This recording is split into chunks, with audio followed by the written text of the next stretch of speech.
Oke, kita lanjutkan. Kita review kembali ya tentang pengertian struktur hidrolik. Struktur hidrolik itu artinya bangunan air, gitu ya. Jadi di sini pengertian dari struktur hidrolik itu adalah bangunan sipil yang tujuannya memanfaatkan, mengatur, dan mengendalikan baik itu aliran maupun daya yang terkandung di dalamnya. Ya, aliran itu ya aliran biasa ya, daya itu berarti sumber daya, kekuatannya ya, potensi yang dimiliki oleh sebuah aliran air gitu ya. Nah, struktur hidrolik atau bangunan air itu kemarin sudah saya juga ya. Pada dasarnya adalah terdiri dari dua jenis gitu ya. Yang pertama adalah dam engineering yang memang inti hidrolik itu ya, yang mega struktur lah ya, artinya besar gitu ya, secara volume gitu ya, makanya dia berdiri sendiri ya sebagai dam engineering ini bendungan.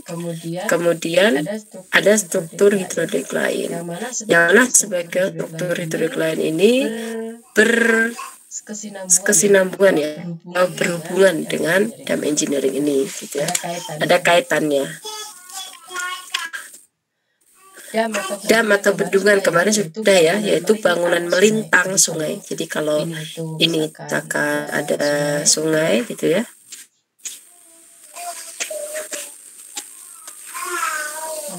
nggak kelihatan ya di ini ya, kelihatan.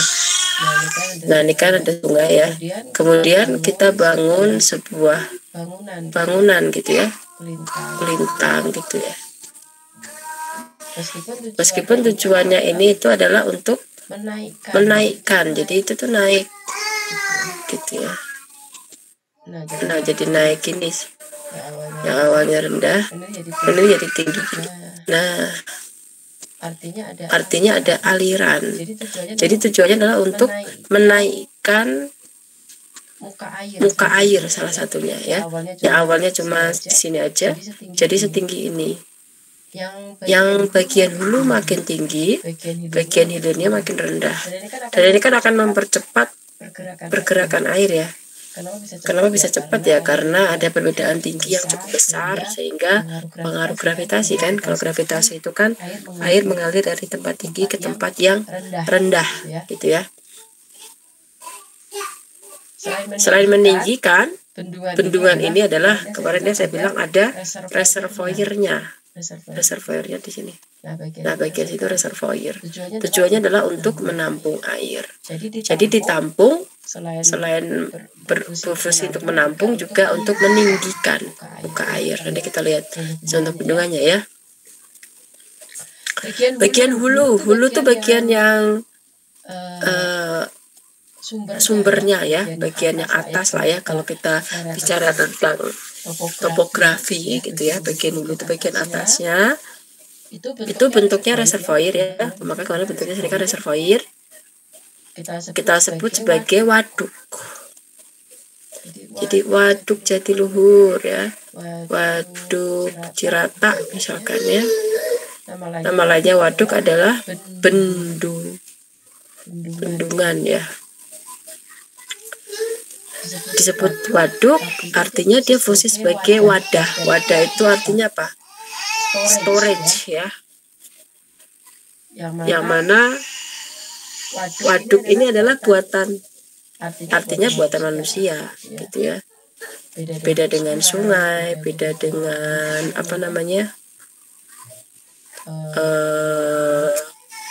danau gitu ya. Yang semua itu adalah alam ya.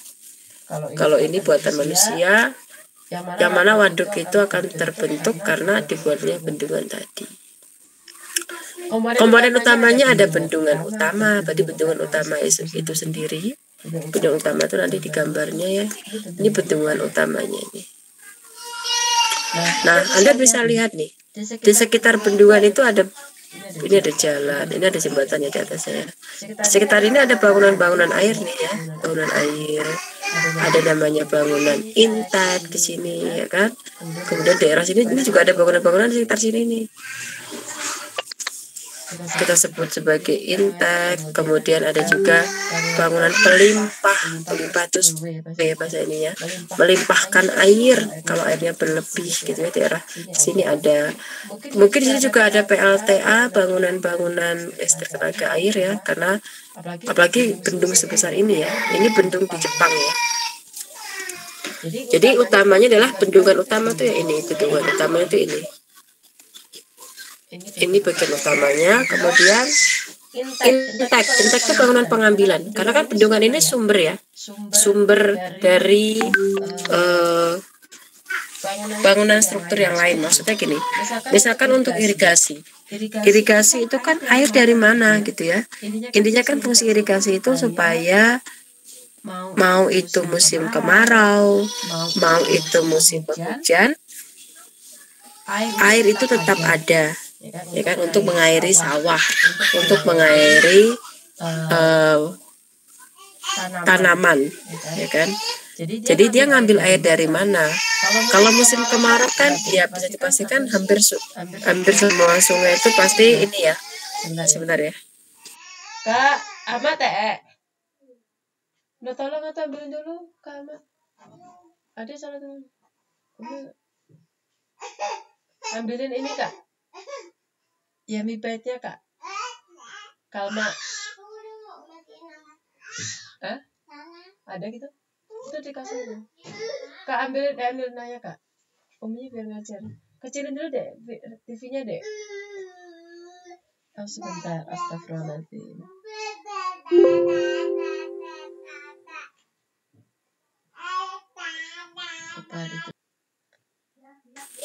Kita lanjutkan ya, maaf ya. Oke, ada bendungan utama, ada intek. Nah, intek itu bangunan pengambil. Jadi bentuknya intek itu adalah pintu air ya. Coba kita lihat ya. Saya coba carikan intek. Kemudian sambil cari juga nggak apa-apa ya. Intek bendungan. Biar Anda tahu bentuknya. Bangunan pengambilan.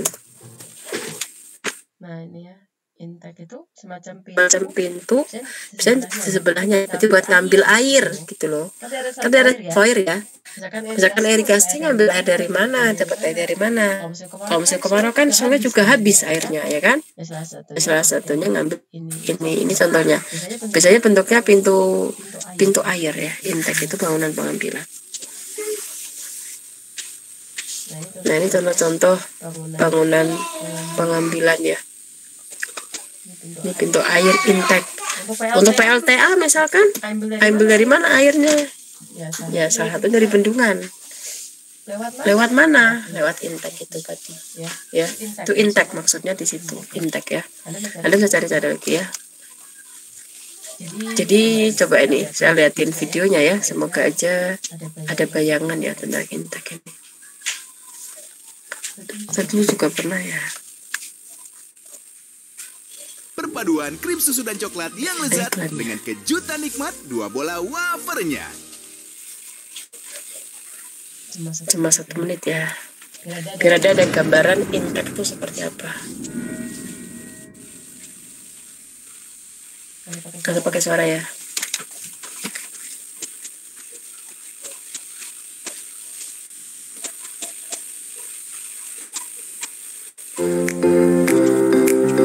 Bangunan mengambil bebas Jadi atau ini bangunan sadap air tanpa bendung adalah bangunan air tempat masuknya air dari sungai dengan segala bangunan air tempat masuknya air dari sungai.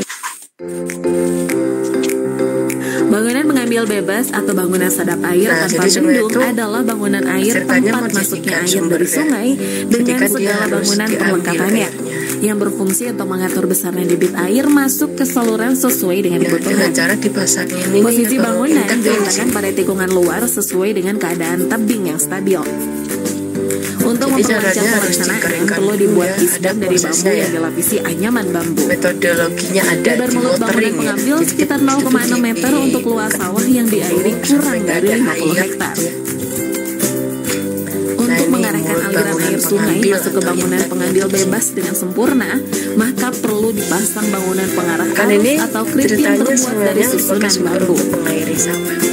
Konstruksi bangunan pengambil bebas dapat dibuat dari pasangan batu kali dengan adukan atau batu kali tanpa adukan, cerucuk bambu, dolken atau hanya galian tanah. Pedoman ini diharapkan dapat memberikan pedoman pelaksanaan pembuatan bangunan pengambil bebas yang sederhana bagi masyarakat berapa pedesaan. jumlahnya, jadi nanti diatur pintunya ya, mau setinggi berapa sesuai dengan kebutuhan. Itu contoh intek ya, untuk bangunan yang sederhana. Ya, saya tutup aja. Oke, tadi ya bisa dipahami semoga tentang intek. Ada terowongan pengelak ya. Kita lihat ya terowongan pengelak itu seperti apa.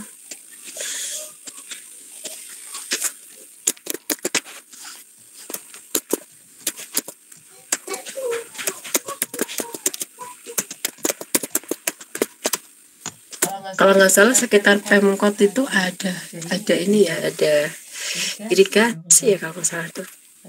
Ada yang pernah mungkin jalan sekitar Pemkot ya.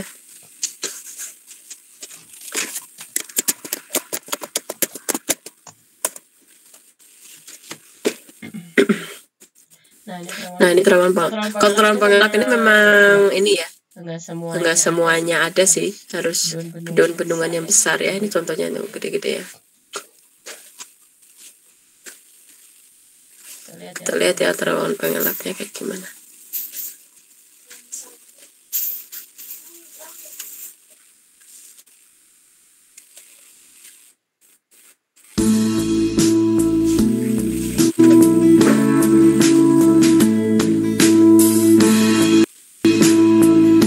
Selamat datang di terowongan bendungan. Jadi ini buat mengalirkan air ya, terowongan pengelak. Kalau kita mungkin sering lewatnya di terowongan apa? Jalan ya, jalan tol atau jalan biasa gitu ya. Kalau ini terowongannya adalah untuk mengalirkan air. Jadi dia dari baja ya. Jadi dia fabrikasi, dibuat di ini ya, di industri pabrik ya, baru nanti tirak.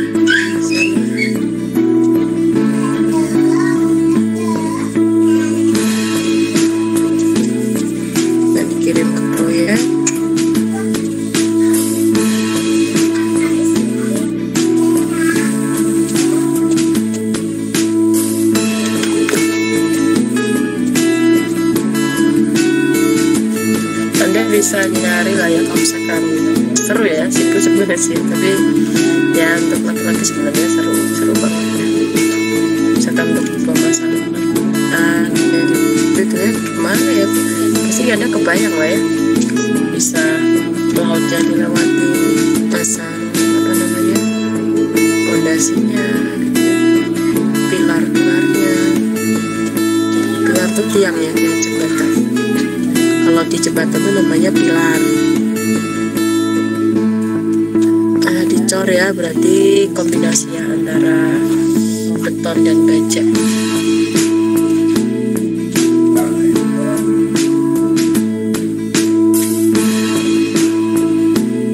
Nah, ini terowongan-terowongan ini dilewati oleh air ya. Ini contoh terowongan. Kemudian ada bangunan pelimpah ya, atau spillway. Spillway itu lebih jelasnya ya, saya jelasin. Berarti namanya juga melimpahkan kelebihan air ya pada bendungan.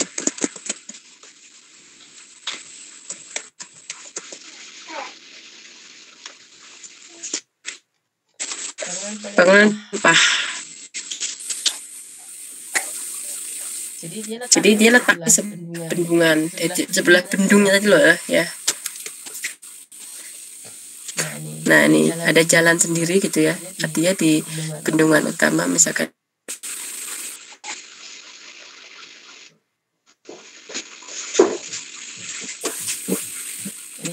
Ini kan bendungnya tadi ya, semacam. Nah ini gimana ya, terlalu gede sih tadi.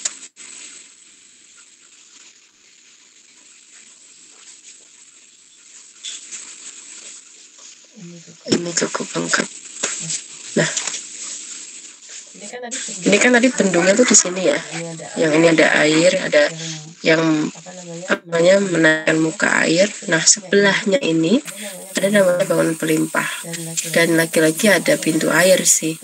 Pelimpah ini adalah untuk kalau misalkan di waduk ini itu berlebih airnya gitu ya, nggak muat lagi gitu kan, supaya tidak meluber kemana-mana, maka pelimpah ini harus dibuka. Jadi dia dibuka sesuai dengan kebutuhan ya. Biasanya kalau musim penghujan ya, suka debit airnya sebentar ya.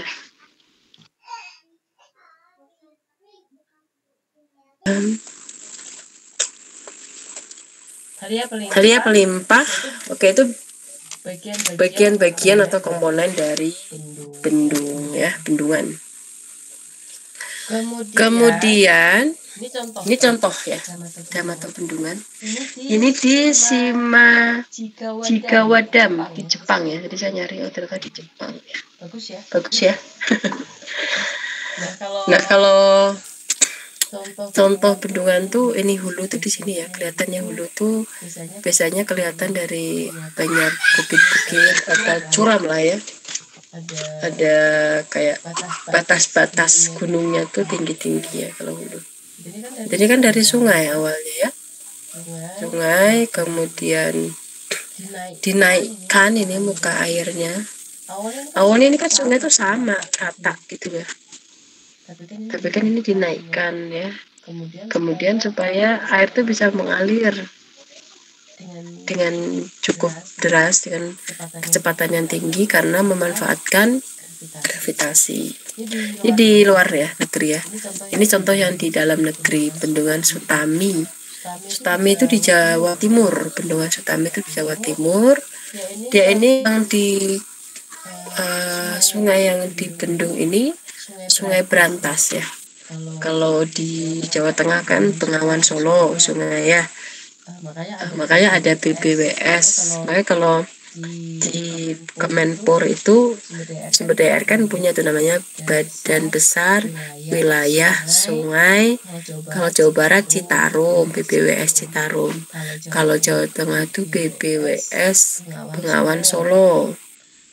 Kalau di Jawa Timur BBWS Brantas ya. Jadi masing-masing punya sungai-sungai besar ya, tiap provinsi itu ada. Yang lain saya kurang hafal ya. Dan ada BBWS-nya sendiri gitu ya. Kalau Jakarta apa ya? Ciliwung ya, BBWS Ciliwung. Jadi masing-masing sungai besar itu dikelola BBWS itu gitu ya. Oke. Ini juga ada di Kedung Ombong. Kedung Ombong itu di Jawa Tengah. Di sekitar Grobogan ya, Grobogan Jawa Tengah. Itu dekat Purwodadi. Ada yang tahu nggak? Dekat rumah saya juga situ, sama Pati ya, Jawa Tengah. Jadi Jawa Tengah intinya ya.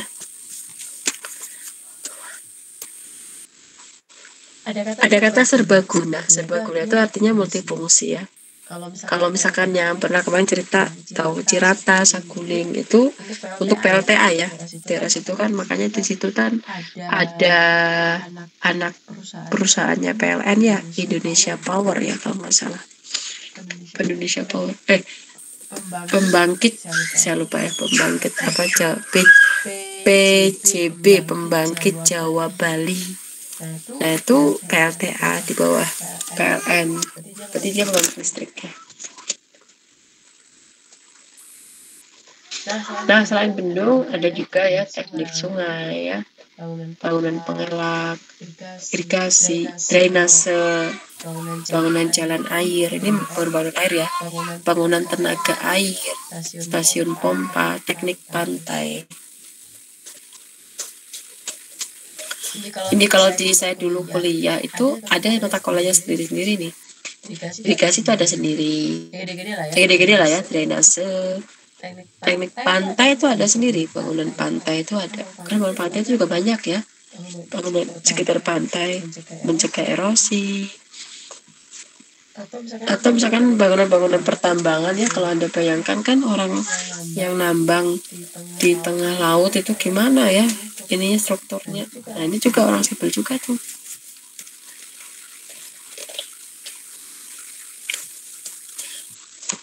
Selanjutnya ini contoh bangunan sungai ya. Jadi semacam dinding penahan tanah ya, cuma kan ini kalau sungai nggak setinggi itu ya. Tujuannya tadi apa, supaya menghindari longsor ya, ombak. Karena kan kalau misalkan bukan, kalau di sekitar pantai ya, itu kan agak, kalau ombak cukup besar itu bisa menyebabkan kelongsoran ya, atau sedimentasi ya sekitar pantai itu. Makanya dibuatlah bangunan-bangunan pantai atau bangunan sungai ini. Yang utama juga adalah untuk mengendalikan banjir ya.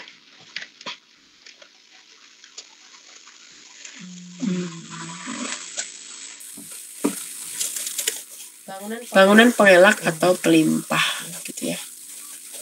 Lebih tepatnya sih bendungnya ya, pengelak lah ya.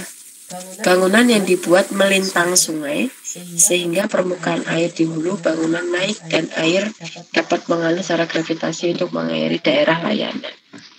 Ini namanya bangunan pengelak tuh.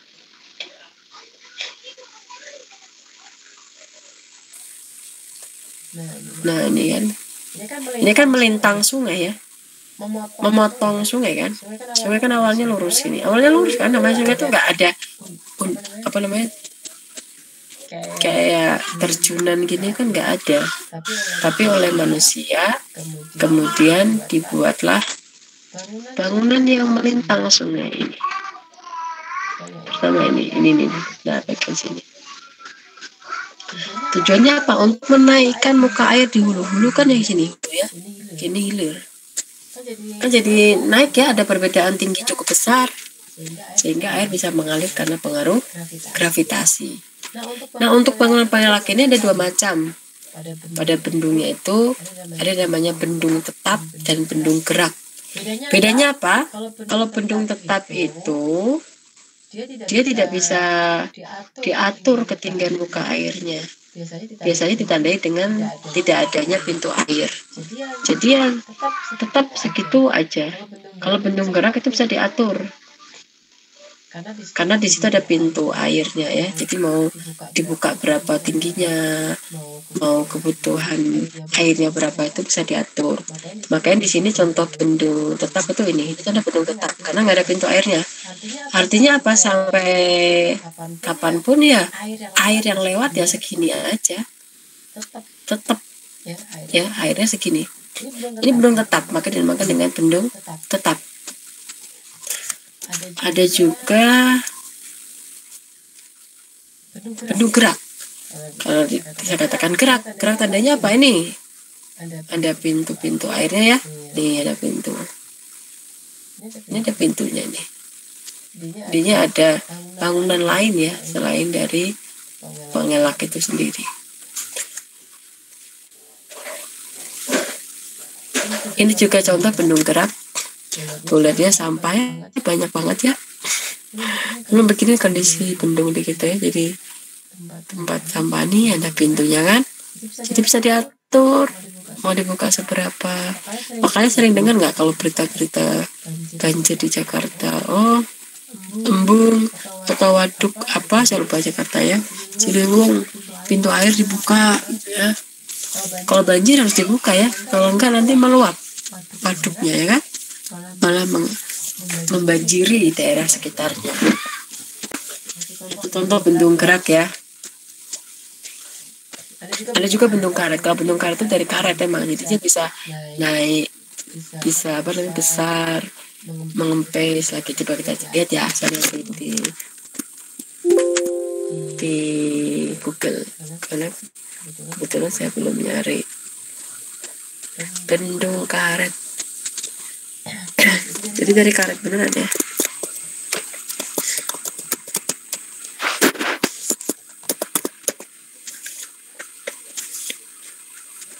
Biasanya kalau bendung tetap itu kalau dia terletak di sekitar hulu ya.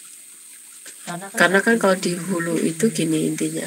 Kalau di hulu tadi kan ada, kalau lihat bendungan yang di Jepang tadi curam-curam ya, artinya sekitar daerah sungai itu banyak tebing-tebing gitu ya. Artinya apa? Kalau bendung tetap itu kan karena tadi nggak ada kontrol kan, maksudnya nggak bisa dikontrol jumlah air yang lewat dan sebagainya.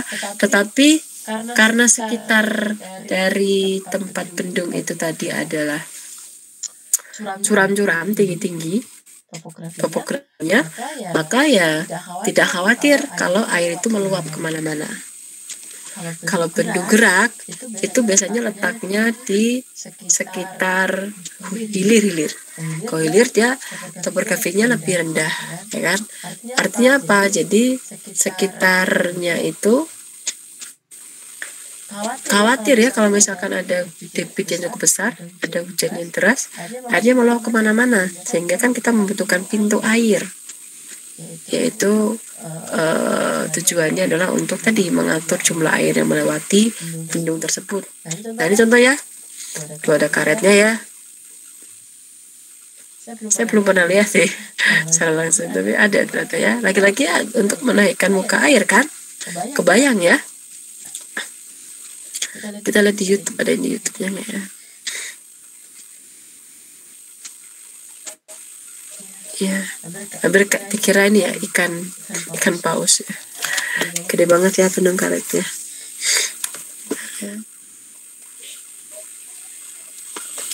Kan kalau lihat langsung tuh lebih kebayang ya.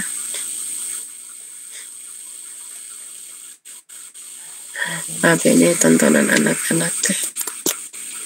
Bendung karet.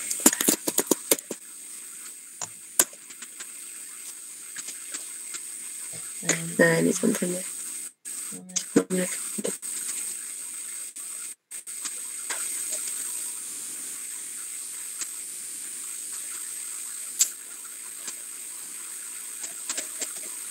Kita sebentar ya.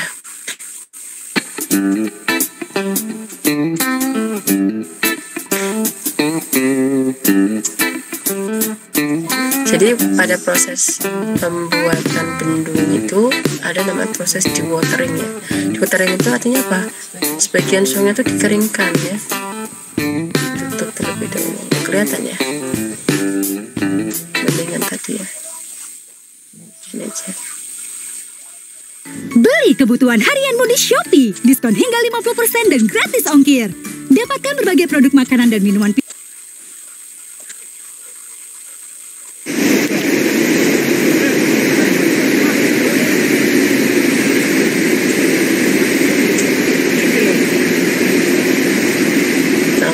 Berarti belum terlalu paham ya tentang konsepnya seperti apa ya bendung karet.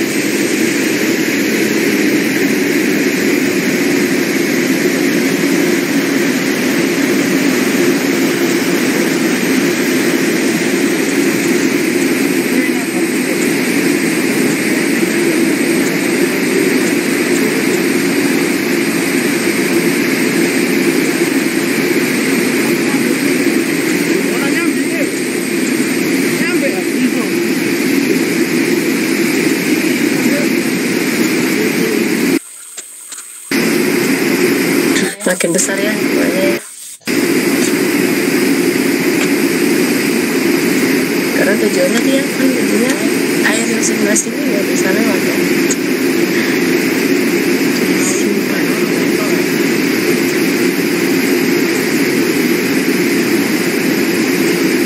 Nah, lama-lama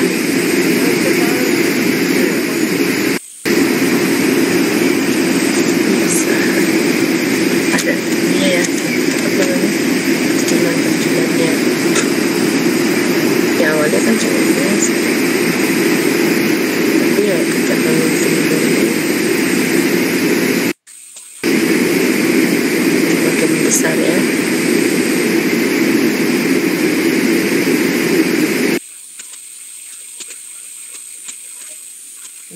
Biasanya untuk sungai-sungai lah ya, sungai-sungai yang kecil yang besar.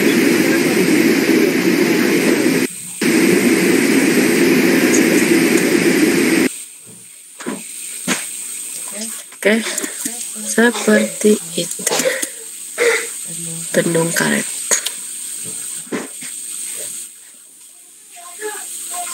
Oke, kemudian tadi adalah untuk bendungan. Sekarang kita ke bangunan irigasi.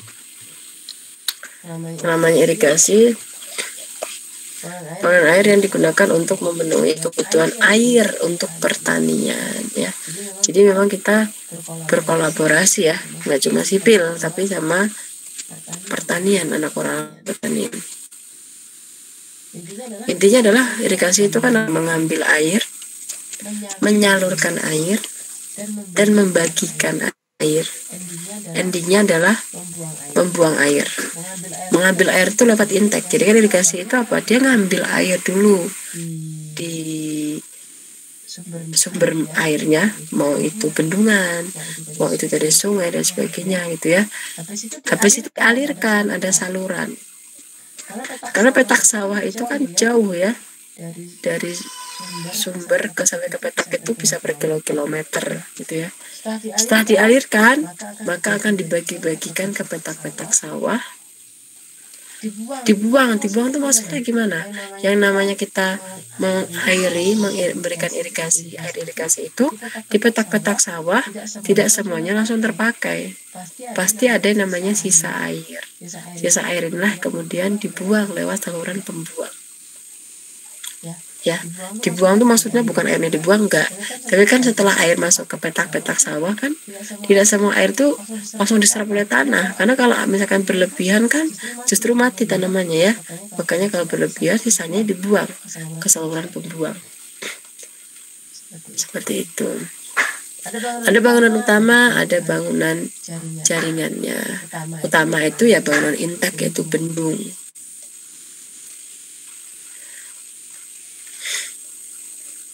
Dan sebisa mungkin makanya nanti ada peta irigasi itu ada ya. Untuk membuat peta irigasi maka kita harus punya data peta topografi. Jadi harus dipastikan yang namanya saluran irigasi itu harus dari tempat tinggi ke tempat yang rendah supaya airnya bisa mengalir ya.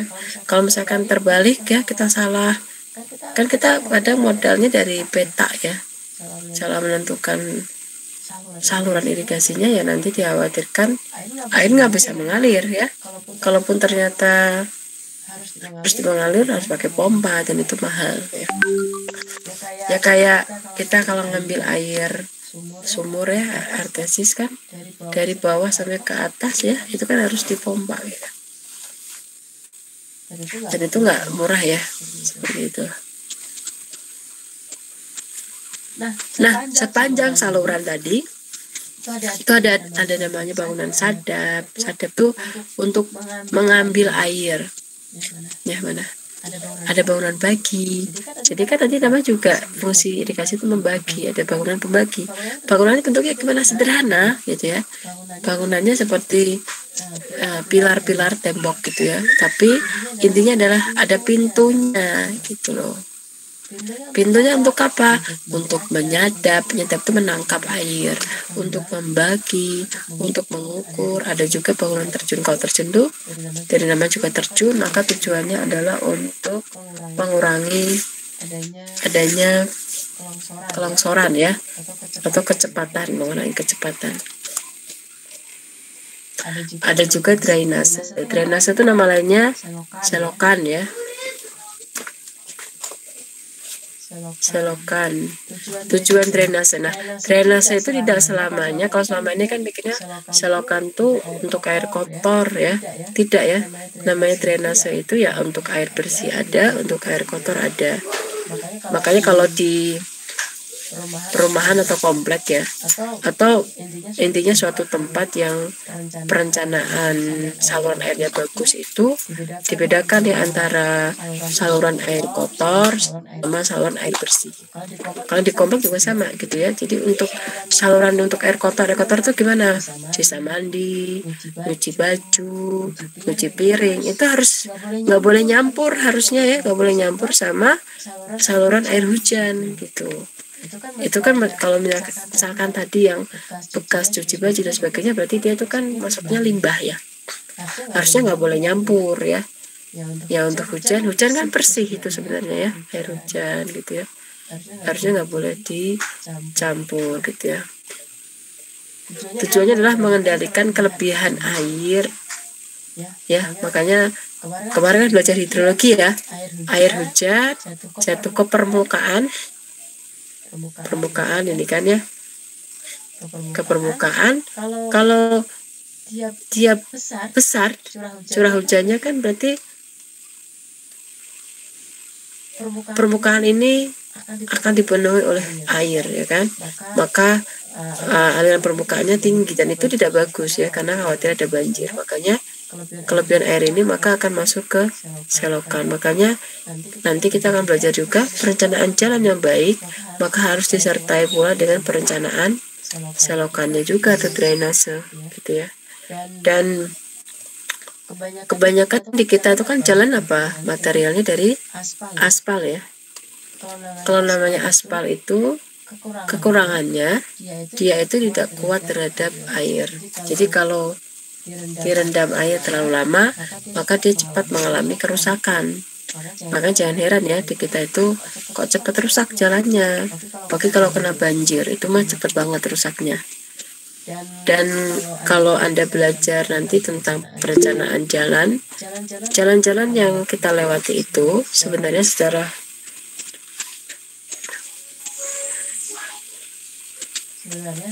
secara desain dia itu memiliki kemiringan. Kemiringannya adalah sekitar 2%.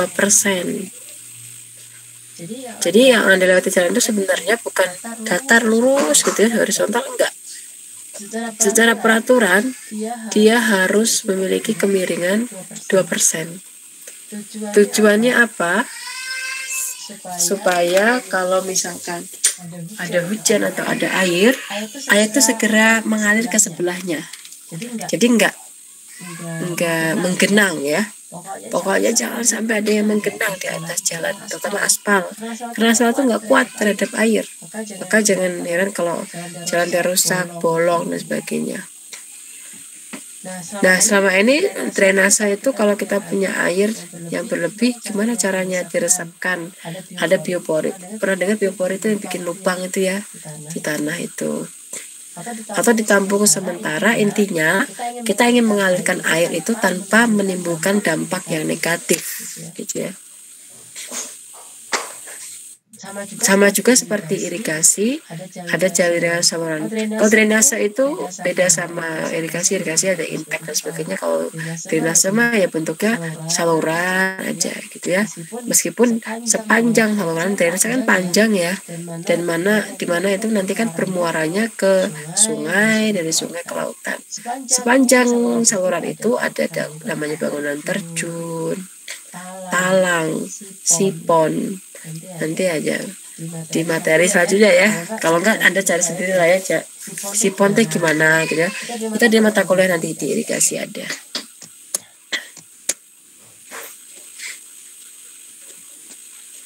Bangunan utama atau headworks gitu ya. Dibedakan menjadi dua, yaitu bangunan utama pengelak. Ini itu untuk ini ya, mengelakkan air. Mengelak kan, tahu kan mengelak ya, intinya melimpahkan air yang ada dari sungai atau saluran utama ke saluran atau daerah layanan. Ada bangunan utama penampung. Kalau penampung ya fungsinya untuk reservoir ya, menyimpan air selama periode tertentu, di mana air itu akan kita keluarkan atau kita lepaskan, terutama kalau musim kemarau, di mana suplai air itu, kalau kemarau kan berarti suplai airnya lebih kecil dibandingkan dengan kebutuhan, ya kan? Karena nggak ada air lagi gitu ya, nggak ada sumber air lagi, apalagi kalau daerah sungai gitu ya. Makanya ya yang di waduk inilah mulai kita gunakan. Jadi kita intinya kalau hujan air kita simpan, ditabung lah ya, jangan sampai air hujan itu semuanya langsung balik lagi ke laut. Tapi sebisa mungkin kita simpan, kita nabung gitu ya, supaya apa, saat musim kemarau kita udah masih punya air yang bisa kita pakai gitu ya. Sama lah seperti prinsip hidup juga gitu ya, jangan pas lagi banyak uang gitu ya kita boros gitu ya, nggak ada tabungan gitu ya. Karena nabung itu penting ya. Pas nggak ada uang dan sebagainya, ada musibah dan sebagainya, ya udah, kalau nggak ada tabungan ya susah ya. Ya meskipun namanya juga musibah itu pasti ada jalan keluar ya, tapi kan setidaknya dengan menabung itu lebih tenang lah ya, dibandingkan yang tidak ada pegangan. Sama juga seperti dalam merekayasa air ini ya, kita harus menabung. Nabungnya di mana? Lewat ini reservoir ini, bendungan, ya kan? Di bendungannya, di reservoirnya. Sama ya dengan ini bendungannya, damnya yang tadi ya, bangunan melintang air sungai, tujuannya menaikkan muka air. Ini pelimpahnya.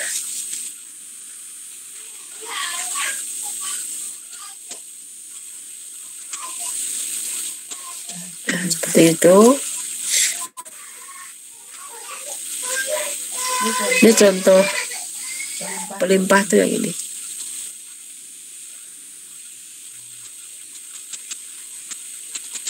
Ya. Dia kecil ya. Bendungan utamanya kan ini ya. Nggak kelihatan ya di sekitar sini lah.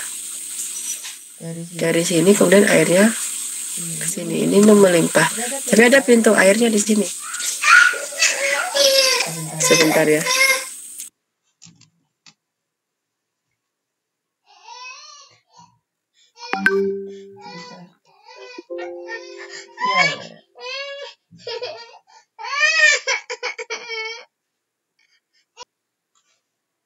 Sebentar lagi aja ya.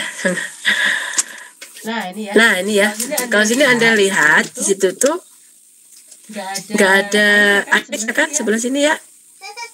Karena ada pintunya ini. Jadi dia cuma dibuka kalau dibutuhkan aja pelimpah itu. Ya, kalau misalkan ini terlalu besar nih debitnya, takutnya meluap. Dia kan meluap kemana-mana, lihat ya, meluap ke sebelah ini ada bangunan gede-gede ya kan. Makanya harus dibuka pelimpah. Kemudian ada juga bangunan utama pengelak. Ini pengelak ya, utama tadi. Tadi udah ya, ini pengelak tuh. Pengertian juga udah ya. Kalau gerak tadi bedanya apa? Kalau gerak itu ada pintu-pintu. Kalau tetap itu nggak ada pintu-pintunya. Lagi.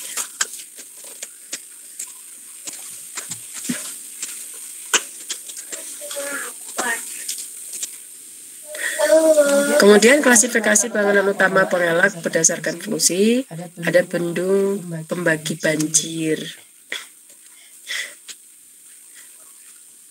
Nah ini tujuannya adalah untuk membagi ya, supaya ada pembagian antara debit banjir dan debit rendah sesuai dengan kapasitas yang ditentukan sebelumnya.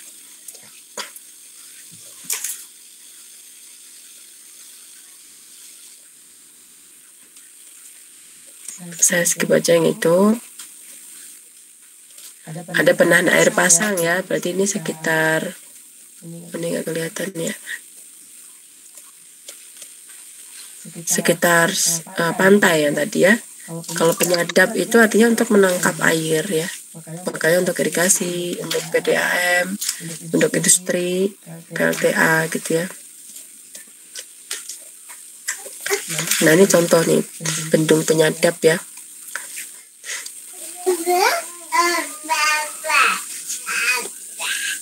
Nah ini ada, ini kan bendungnya di sini ya. Nah buat ngambil tuh di sini. Intaknya kemana? Ke irigasi, ke PLTA.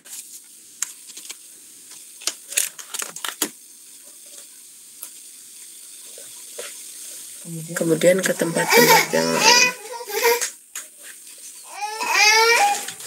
Kemudian ada bangunan pembilas. Pembilas itu maksudnya kalau ada sedimentasi ada sedimentasi.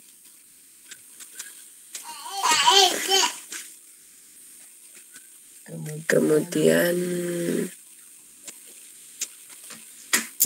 penyadap itu menangkap air ya, jadi dia untuk mengambil air, disalurkan ke sesuai dengan fungsinya. Pembelas di sini artinya apa? Karena kan kalau intake ini misalkan untuk ke irigasi airnya harus bersih gitu ya, karena kan air dari sungai ya, dikhawatirkan banyak lumpur, endapan, maka dibilas terlebih dahulu.